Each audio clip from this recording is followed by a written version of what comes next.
All right, Shalom. First and foremost, I want to give all praises, honor, and glory unto Yahweh, Ba'ashem Yahushai, Ba'ashem Rakakwadash. Double honors to the apostles and elders of Great Millstone, and peace and salutations to the elect of the nation of Israel. I just wanted to do a quick impromptu video through the Spirit, and I'm going to go ahead and get straight to it. All right. This is Sirach chapter 6, and I'm going to start at verse 18. It says, "My son, gather instruction from thy youth up, so shalt thou find wisdom till thine old age." Okay, so that instruction comes from these scriptures. Okay, that instruction comes from these scriptures, so it requires you to hear and listen to the proper interpretation of the scriptures. Okay, when you instruct somebody, you teach them, right? It says, "So shalt thou find wisdom till thine old age," which is the beautiful part about this truth, because you continue on to learn. Okay, it doesn't matter how old you are, you continue to get wisdom. All right, you continue to increase in it. It says, "Come unto her as one that ploweth and soweth," which means one that works, one that tills the ground. When you plow and sow, then you're basically tilling the ground. You putting your energy into that, and so that's what this truth requires you to do. It requires you to put your energy into it. All right. It says, "And wait for her good fruits." All right. So when you plant, when you toil and when you sow, you wait for that for the fruits to come up. Okay. And when the fruits come up, then you get to reap the benefit and the reward of your labors. You see, and that's what we're hoping to do. Okay, but that's why we do this work. All right. It says,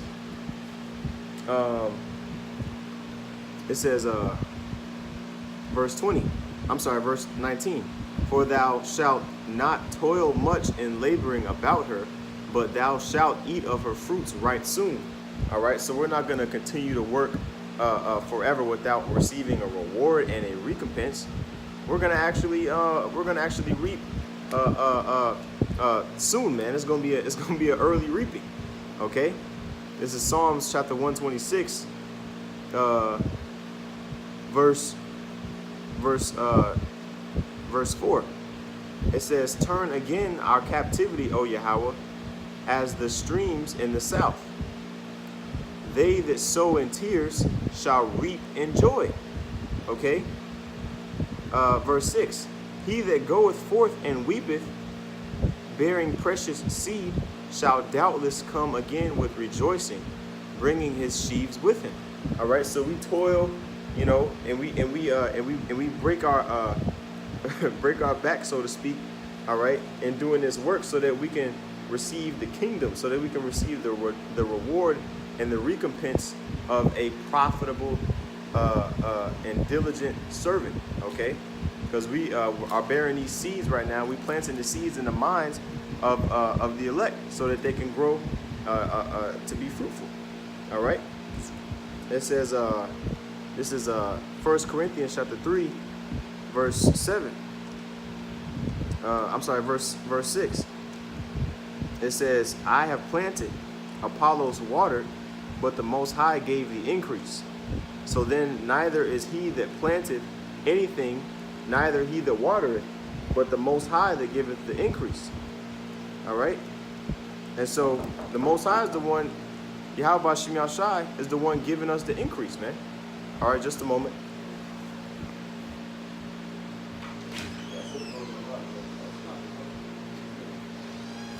Yeah, so being that the Most High is the one giving the increase, all right, we ought not to think of ourselves higher than anything than we are. All right, now let's go back to Sirach chapter 6. It says, verse 20. It says, "She is very unpleasant to the unlearned. He that is without understanding will not remain with her." All right, because wisdom causes a chain. It causes a heaviness around your neck, so to speak. All right, that it's hard for certain people to bear. Okay, and that's why certain people, when they run out of gas, they cast it away from, they cast this truth away from them. Okay, that's why it says she is very unpleasant to the unlearned. You see, when you don't have any instruction and any understanding, this truth is gonna basically is gonna try you regardless. All right, whether you understand the scriptures or not. All right. Matter of fact, let me get that in Sirach chapter 4. Let me see. Yeah, Sirach chapter 4, verse 11. It says, "Wisdom exalteth her children, and layeth hold of them that seek her. He that loveth her loveth life, and they that seek to her early shall be filled with joy." And right now, that's why we toil in these scriptures, and we do the work as diligently as we can, because we want to be able to. We're seeking the wisdom early, and we want to be able to basically get that joy at the end, man, which is the kingdom of heaven. All right, and the Most High is the one that's watching. Is the one that's watching all of this things come to pass. All right, he's watching his servants be diligent. He's watching his men study, pray, fast, okay, and believe in the face of adversity, and that's what is going to make him basically happy enough to forgive us, Lord willing, we're those men. All right, continuing on, it says, I'm gonna read verse 12 again. "He that loveth her loveth life, and they that seek to her early shall be filled with joy. He that holdeth her fast shall inherit glory, and wheresoever she entereth, the Lord will bless. They that serve her shall minister to the Holy One, and them that love her, the Lord doeth love." Okay, so if you love wisdom, if this isn't something that's too detestable to you, to where you actually want this, man, you actually want this knowledge, then hey, the Lord is actually dealing with you. The Lord loves you. Okay, this is Proverbs chapter 4, verse 7. "Wisdom is the principal thing. Therefore get wisdom, and with all thy getting, get understanding." Okay, and it says in verse 8, "Exalt her, and she shall promote thee. She shall bring thee to honor when thou doest embrace her." All right, and that sounds like, oh man, that's easy. Well, I want to get honored. Let me do that. Well, guess what? You have to suffer and basically suffer persecution. You have to suffer the slandering of your name. You have to suffer potentially losing your job, losing your position at your job, your household being out of order. All right, Satan just messing with you in tiny aspects of your life. Those things are going to be normal, man. Okay, those things are normal when you come into the truth. You see? Continuing on, I'm gonna go back actually to Sirach chapter 4. It says, verse 15, "Whoso giveth ear unto her shall judge the nations, and he that attendeth unto her shall dwell securely." All right. Now this is talking about after the fact that you prove yourself that you actually want this thing more than life itself. Okay, you have to want to know the truth. You can't just, look for it and say, oh, you know what, all right, cool, I know it now. I'm gonna try something else. All right, once you gain this thing, we just read it in Proverbs. Wisdom is the principal thing. All right, that means this is your life source. Okay, this is what really matters. You see, and when you pay attention to wisdom, okay, and you hear the words of the wise, that you're gonna dwell securely, okay, because these people right now that's living according to their own ways and not according to the wise words of the men of Israel, they're not gonna dwell securely in the time to come, because they're not taking heed. Just like how those people during the time of Noah didn't take heed, they didn't take ear to wisdom, and guess what? Their security, they might have had a big old castle, man. All of that stuff was taken up, all right, and will really put underwater, okay? So how much more this time when the Most High brings that second death by way of thermonuclear fire, how are you going to escape? You see? Verse 16, "If a man commit himself unto her, he shall inherit her, and his generation shall hold her in possession. For at the first she will walk with him by crooked ways, and bring fear and dread upon him, and torment him with her discipline, until she may trust his soul and try him by her laws. So this is a precept backing it up. Like, okay, when you first come into the knowledge, yeah, you know, it sounds like the best idea you ever made, but guess what? Wisdom is going to try to see if you're trustworthy, okay? If you're even worthy to have, because hey, the scriptures say in Proverbs chapter 8, I believe, that wisdom is more valuable than rubies, man. Okay, so if somebody give you a bunch of rubies, that isn't even as valuable as this wisdom and knowledge of this truth. So you have to be a trustworthy person in order to have that. Okay. Verse 18. Then will she return the straight way unto him, and comfort him, and show him her secrets. But if he go wrong, she will forsake him, and give him over to his own ruin. Okay, so if you disdain this word, man, hey, the Most High is going to give you up to your own lusts. Okay, because the Most High is the one that puts that spirit of wisdom upon you and takes it off. Let's go back to Sirach chapter 6. All right, it says verse 21. I'm gonna read verse 20 again. Actually, it says, "She is very unpleasant to the unlearned. He that is without understanding will not remain with her. She will lie upon him as a mighty stone of trial. He will cast her from him ere it be long." So that mighty stone of trial is going into how you're going to receive tribulation in multiple aspects that you didn't expect. And it might be something small. It might be a whole bunch of tiny, small things. It might be a couple of big things. It might be a mixture of both. Okay, but if you're going through some type of persecution or hell or abnormal affliction, just know that the Most High is trying you, man, with that wisdom. Okay, seeing if you're worthy of having it or not. Okay, because the scriptures do say, "Cast not thy pearls before the swine." You see. So, you don't want to be one of those unworthy people to receive the truth. Verse 22. "For wisdom is according to her name, and she is not manifest unto many." Okay? Hey, so if you want a down girl, if you want a girl that's not going to leave you or forsake you, okay, as long as you do right by her, then guess what? Look for wisdom, man. Look for this truth. All right? It says, verse 23. "Give ear, my son, receive my advice, and refuse not my counsel, and put thy feet into her fetters, and thy neck into her chain. Bow down thy shoulder, and bear her, and be not grieved with her bonds." You see, like I said, this is like a yoke that's upon your neck. This is like chains that's around your feet and around your hands, because it restricts you and it limits you from doing the things that your flesh wants to do. Okay, your flesh abides in chaos and it wants to basically have no laws, but the Spirit of the Lord is going to bound you and protect you from basically going off and harming yourself by doing according to your fleshly desires.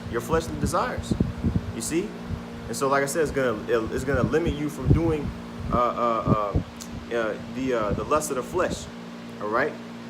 It says, verse 26, "Come unto her with thy whole heart, and keep her ways with all thy power," man.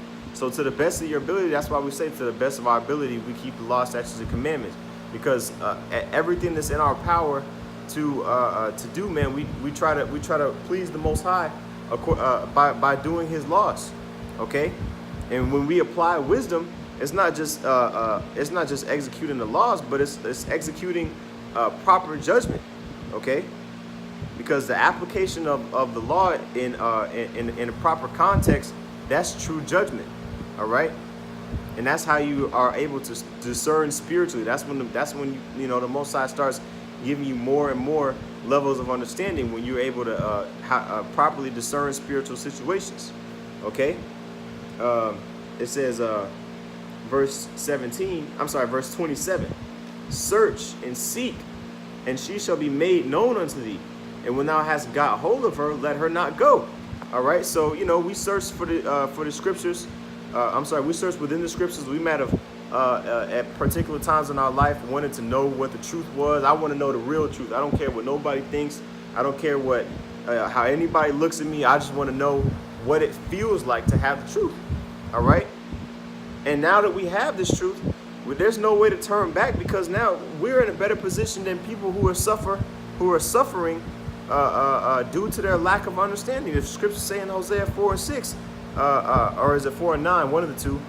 My people, I think it's 4:6. My people perish for lack of knowledge, man. Okay, that's talking about the Israelites, how they basically withering away, getting destroyed. Okay, getting persecuted, getting treated like a piece of crap. All right, and then they're destroying themselves as well because of the lack of knowledge of these scriptures, man. So when we come into this knowledge, guess what? We have a chance at survival. Okay. Continue. Ooh, I just closed my precept. We'll go back.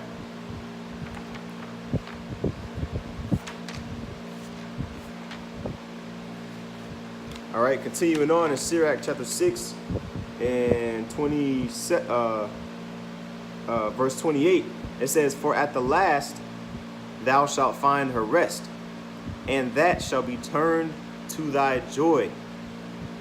Then shall her fetters be a strong defense for thee, and her chains a robe of glory. For there is a golden ornament upon her, and her bands are purple lace. Thou shalt put her on as a robe of honor, and shalt put her about thee as a crown of joy." All right, and the scriptures talk about wearing that wisdom and knowledge around thy neck like a chain. Okay, because when you do that, wisdom. First of all, when you embrace wisdom, it actually makes you more intelligent, and people are able to see that. Okay, the Most High actually blesses you openly when you embrace that wisdom. Now, it's not always the easiest thing to embrace, but it is rewarding. Okay. Let me see. This is with Proverbs chapter 2, verse 1.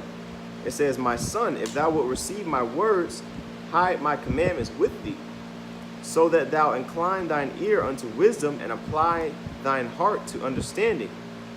Yea, if thou criest after knowledge, and liftest up thy voice for understanding, if thou seekest her as silver, and searchest for her as for hid treasures, then shalt thou understand the fear of Yahweh, and find the knowledge of the Most High. For the Most High giveth wisdom, out of his mouth cometh knowledge and understanding." So the Most High is going to see your diligence in looking for the truth. And if you're sincere, guess what? He's going to give you that, because he's the one that gives it out. You see? Okay, here's the one I was looking for. This is Proverbs chapter 3, verse 13. It says, "Happy is the man that findeth wisdom, and the man that getteth understanding. For the merchandise of it is better than the merchandise of silver, and the gain thereof than fine gold. She is more precious than rubies, and all the things thou canst desire are not to be compared unto her." Let me see. I'm going to drop down to verse 21. It says, "My son, let them not depart from thine eyes. Keep sound wisdom and discretion. So shall they be life unto thy soul, and grace to thy neck." Okay? So yeah, man, it's gonna be like a blink. It's like gonna be like a nice chain that you wearing, that everybody's like, man, that thing's dope. You see? And it's gonna be way better than a gold chain or anything with diamonds or anything like that, because it's gonna be invaluable. All right. So I'm gonna finish off here in Sirach chapter 6. It says, let me see, verse 32. It says, "My son, if thou wilt, thou shalt be taught." All right. If you want to be taught, if you want to learn, then you will be taught. Seek and ye shall find, right? It says, and if thou wilt apply thy mind, thou shalt be prudent. All right. So how do you apply your mind? You have to actually continually toil in the scriptures. You have to really put yourself in real life situations. And when you're in those situations, you actually have to apply the scriptures. Continue in those things that you were taught. All right. The application of the scriptures is prudence, man. Okay. That's how you maintain. That's how you gain experience. All right. Continuing on, it says, verse 33, if thou love to hear, thou shalt receive understanding. And if thou bow thine ear, thou shalt be wise. You see? So you want to be wise? You want to be counted as wise? Well, guess what? You got to first humble yourself down. You got to listen more than you speak. All right? You got to read and you have to pray. Be prudent. Pay attention. You know? I'm going to just read on down to the end. It says, verse 34, stand in the multitude of the elders and cleave unto him that is wise. That's why, through the Spirit, we listen to the apostles and elders, because we know that they got the truth and that they are wise. Okay? And by them we gain understanding. All right? It says, verse 35, be willing to hear every godly discourse, and let not the parables of understanding escape thee. Right, so when something gets broken down, hey, you're supposed to be taking notes. If you don't know it already, take notes. At least try to go back and go precept upon precept so you can get that understanding. All right, because you don't want a wise thing to be said and then go in one ear and out the other, man. That just that makes you part of the people that don't understand the scriptures. All right, any man that has a spiritual ear, let him hear. It says, verse 36, and if thou seest a man of understanding, get thee betimes unto him, and let thy foot wear the steps of his door. All right, that means you're supposed to come unto him continually over and over and over and over and over. Like Nicodemus, man, he came to Yahushua secretly. I'm sure that wasn't the first time or the last time that he talked to Yahushua and asked him for some knowledge, man. All right, because when you know where the truth is, you keep coming back. That's why you got certain people that always come watch the videos of the apostles and elders. All right, because they want the real truth. All right, and they know where the truth is. All right, it dwells within those men that have the spirit of Yahweh Bashim Yahushai. All right, last verse, it says, let thy mind be upon the ordinances of Yahweh Bashim Yahushai, and meditate continually in his commandments. He will establish thine heart and give thee wisdom at thine own desire. So that's why it's important to go back into the law, go back into and read the history, so that we know how to properly judge situations, so that when similar situations arise, we know according to the scriptures what to do and what not to do. All right. And that's all embracing wisdom, because that's not the easiest thing to do. It takes time to do that. All right. When you could be playing video games or messing around with a female, you're choosing to sacrifice those things for this. All right. For this truth and for this knowledge, man. All right. And so for that investment that you put, you will reap that. You will reap that what you've sown. All right. As long as you continue in toiling. All right, so hey, Lord willing, this is an edifying lesson. With that, I'm going to give all praises, honor, and glory to Yahweh, Ba'ashim Yahushai, Ba'ashim Rakak Wadash. Double honors to the apostles and elders of Great Millstone, and peace and salutations to the elect. Shalom.